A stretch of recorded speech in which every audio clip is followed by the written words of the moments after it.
Hello everyone, welcome to my Evil Within assignment DLC, Kurayami difficulty, no damage walkthrough, and this is chapter 2, Crossing Paths, and we are being reintroduced to the Invisible Haunted for this chapter.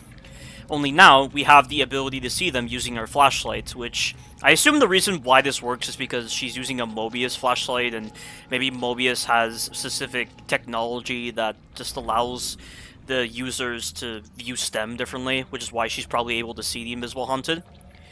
But even still, though, it doesn't really change that much of the gameplay, because the Invisible Haunted weren't so much of a problem in the main game anyway. I mean, it does complement the stealth kill aspect when it comes to taking out these enemies, and this is actually the very first time in the Kidman DLCs that we will be getting the ability to do stealth kills, because I picked up an axe. And unlike the main game, you cannot use the axe as a melee weapon. It has to specifically be used for the purpose of stealth kills.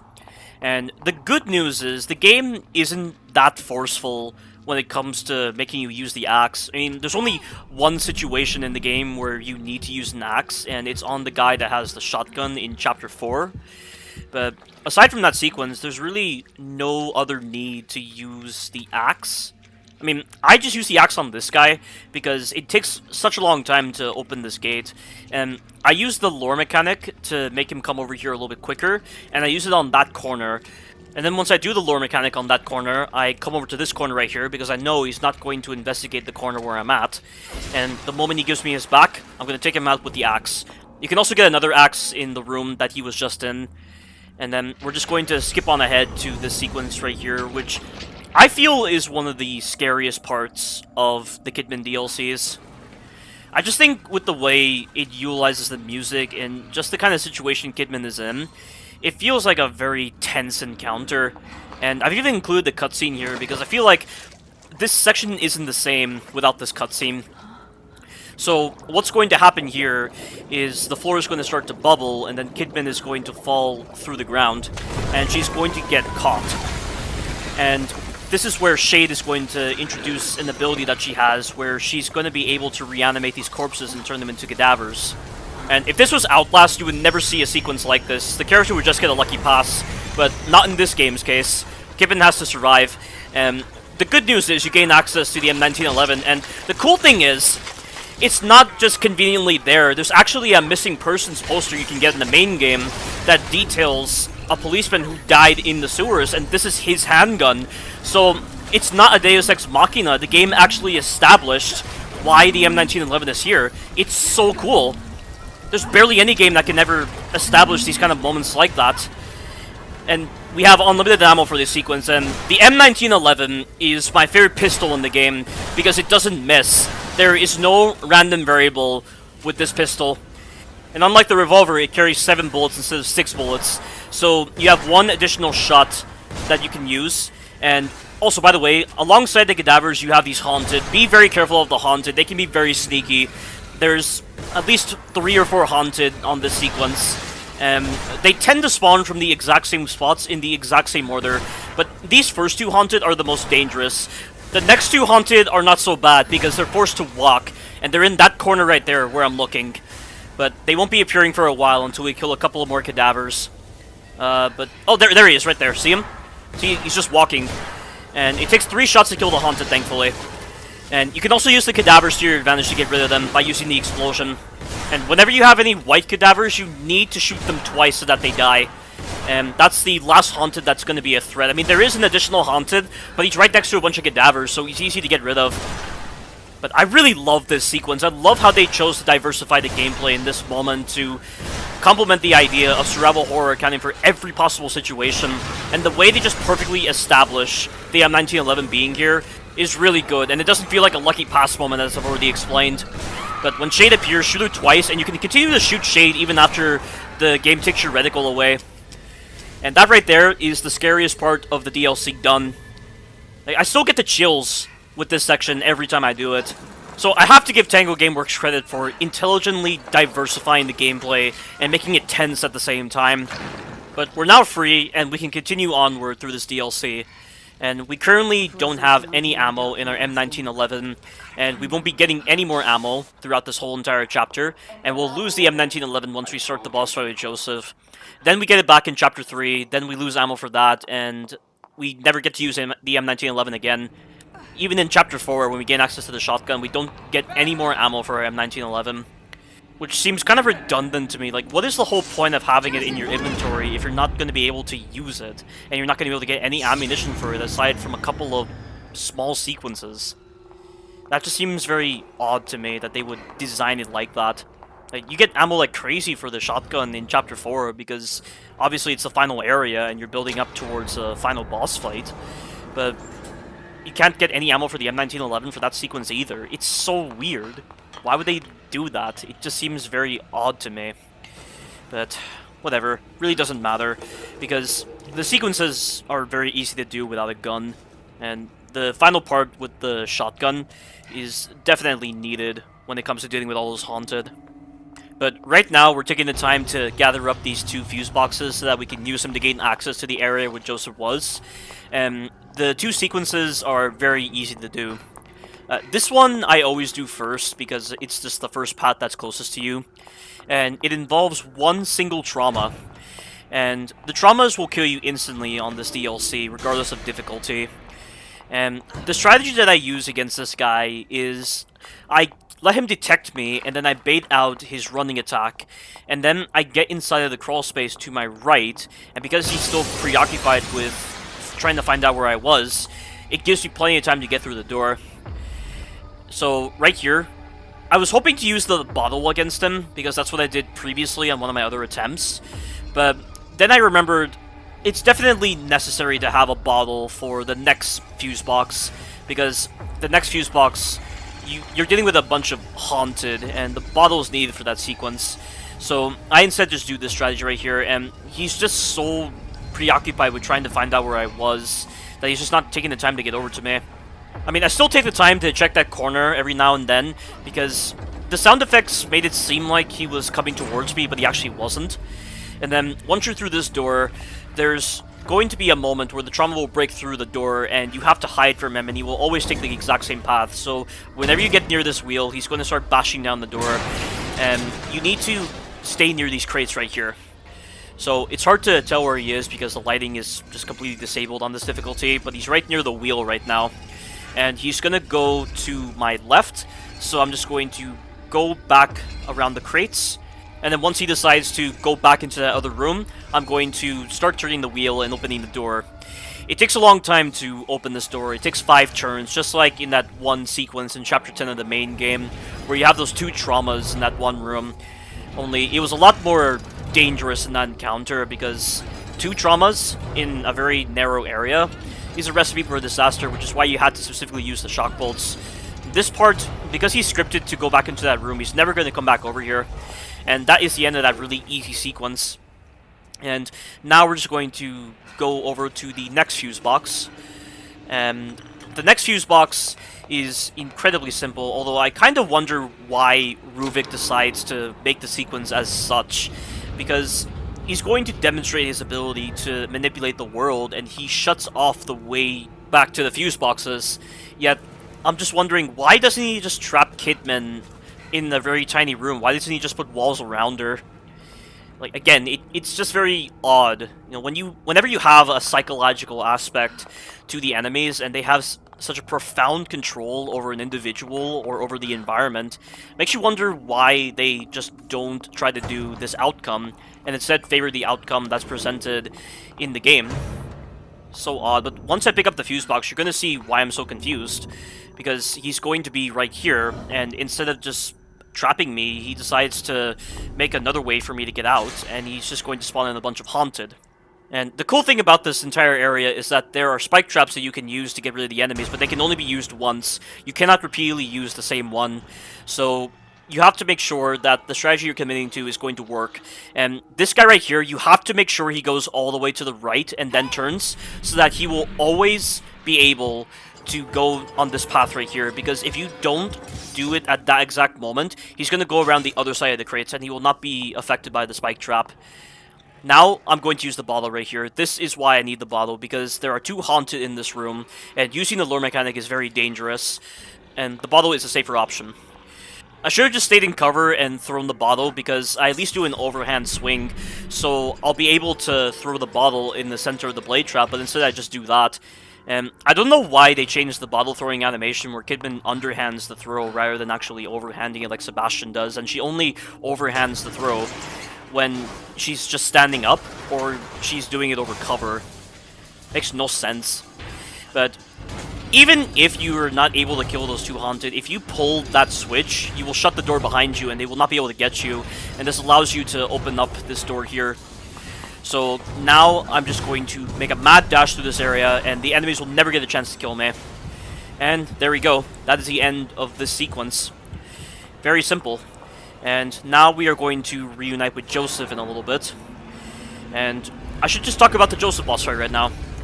So, there's actually a trophy on this DLC where you have to beat Joseph without using any of the electronic devices that are present in the room. And the electronic devices in question are a bunch of tape recorders that will make noise and attract Joseph, a movie projector which will also attract Joseph, and flashbolt technology. So the whole technology behind the flashbolts is inside of this room where you fight Joseph, so you can use that technology against him to blind him. But it only works the first time you use it because Joseph adapts to the technology by placing his hand in front of his face. Only, there's really no need to put in these electronic devices. Even if these electronic devices weren't present, the fight would still progress the same way because the strategy I found just trivializes the boss fight so easily, and I'm able to get it done in less than a minute.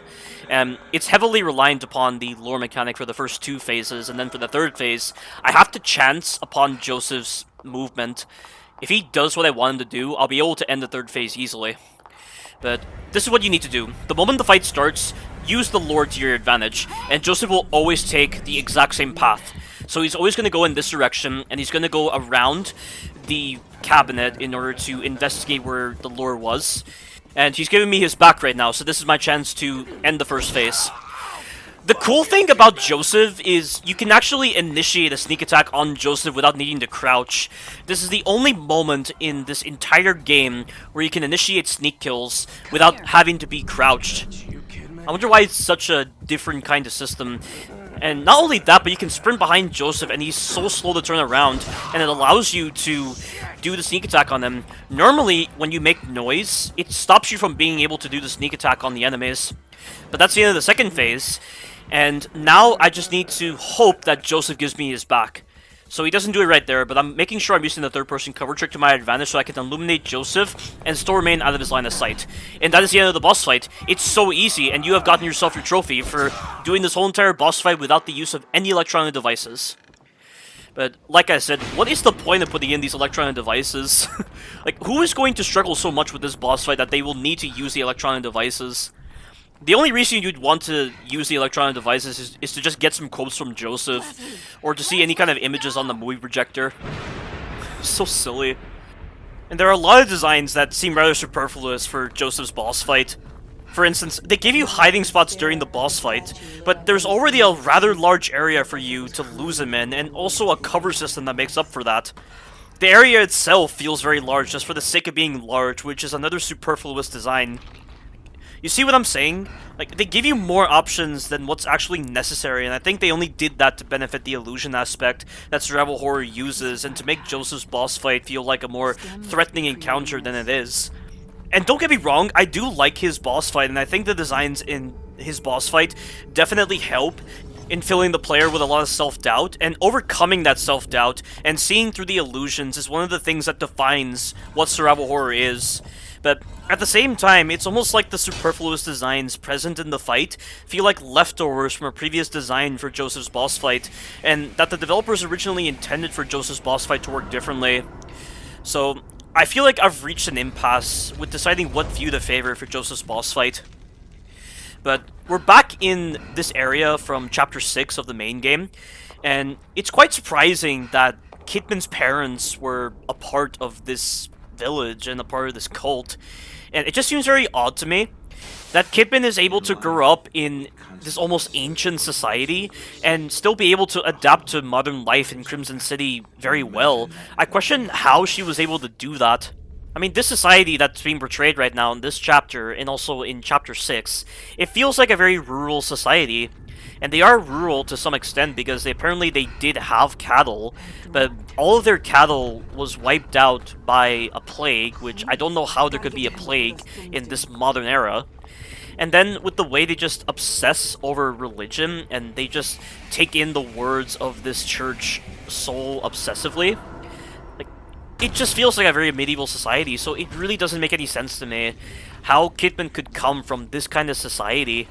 And I know she left this whole entire society at the age of 14, and her decisions to leave the society were entirely dependent upon her parents' actions, because her parents were very neglectful of her, and they just didn't care about her. But even still, though, being an adolescent, how is she going to be able to form social ties with the modern world? Where did she get the connections necessary to establish this modern life in Crimson City? I mean, we know she was a runaway, and we know she went to prison a lot because she had to do whatever it took to survive. I mean, maybe she gained a lot of street smarts in prison. I mean, she must have gained a lot of knowledge about law enforcement from prison, and she must have gained a lot of knowledge about how to survive from the prisons, because prison is a very dangerous place to be in. But even still, though, having the ability to form social ties is not something you're going to be able to do in prison, because everyone is your enemy in prison. So where did she get the social skills necessary to be the kind of individual that she is? Just contemplating that is a little confusing for me, and just simply attributing all that to Mobius is not enough, because as Sebastian describes in Evil Within 2, Mobius demands that a lot of their agents be cold reptiles. I mean, who knows, maybe they might have helped Kidman adjust to the modern world easily, but at what age did Kidman even get into Mobius, and when did she even enlist under them? And how long has she been with Mobius before the events of the first Evil Within? That's something that's never really explained. And I know I seem like I'm looking into this a little too much, and maybe I'm not supposed to be doing so, but this is a psychological horror-based game, and psychology is at the center of everything that is happening in this game. So when I'm contemplating the psychology of Kidman and how she was able to adjust to modern life, it feels like it's necessary for me to do that. I feel like I'm obligated to do that. But I guess I won't be getting that answer anytime soon, so I guess I'll leave it as it is, maybe not think about it too much, now that I've actually explained my overall thoughts about that. But I didn't really get the chance to explain what I was doing for this whole entire sequence, because this sequence is so easy. So for the very first room, you need to grab the bottle, throw the bottle at that cadaver, and then the cadaver will kill one of the haunted. Then you need to lure the haunted to that corner, go around the tombstone, do the lure mechanic again, and then allow them to kill themselves by falling into the hole. And if you get lucky, the torch guy will also be there, which is what happened in the video, which is why I didn't have to deal with him. If the torch guy didn't die, then you might as well just kill him with the axe. Then, when I go through the door, I kick it down. That attracts the torch guy over, so I'm able to get past him easily. I ring the bell, and then I backtrack, and it's all very simple. The stealth sequences overall are very easy, but I at least have to give the game credit for intelligently designing these stealth sequences. I think the stealth in this game and in this DLC are one of my favorite stealth systems ever. The way they intelligently place the enemies and the way they give the right amount of options to handle the enemies so that it's not too little, but not too much, feel properly done. And I think one of the other reasons why this stealth feels good is because it's all happening in a survival horror game. And survival horror games feel properly paced and your actions feel like they have impact. They never feel standard, they never feel repetitive, and they never feel like something worth overlooking. Like, you know, in open world games or in action games that are faster paced, for instance? Doing stealth actions can feel as standard as breathing, so the stealth never feels like it has impact or a lot of detail. Survival horror games often differ in that aspect greatly, and The Evil Within is one of those kind of games for sure.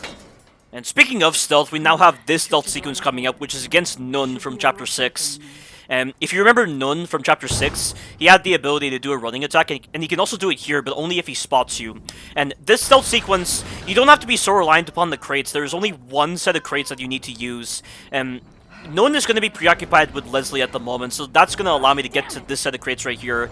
And then Nun always goes off to the right, And you can see him right there, so based on where he is, I know where the door is, and I'm gonna make a mad dash for it before no one even has a chance to catch up to me, and he was pretty close to getting me just then. And then we transition over to this chase sequence right here, which, much like the other chase sequences from the main game, you have unlimited sprint, and you have to keep running, otherwise you will die. And this guy right here, I don't know if he is actually someone that Ruvik is creating, and he's trying to make it seem like it is the Administrator. I mean, the model viewer does say that this guy is meant to be the representation of Kidman's inner fears, so apparently Kidman has some kind of fear of the Administrator, but I'm almost certain this is a manifestation of Ruvik, because you can see the arms in the shadows. Those are Laura's arms, and this guy has almost a very similar skill set to Ruvik when it comes to how he's able to be very omnipotent with how he just manipulates the world. So I'm not totally convinced that this is the Administrator. I think he's just some sort of manifestation within STEM that Ruvik is able to create. But this sequence right here, he's going to have the ability to use the shadows to attack you. So pay attention to where the arm is. It's going to be on the left here, and then it's going to be on the left again, and then it's going to be on the right. I don't know if this pattern is the same, but that is the end of this sequence. And this is the end of the assignment DLC. Stay tuned for the Consequence DLC. Thank you all for watching, and you take care now.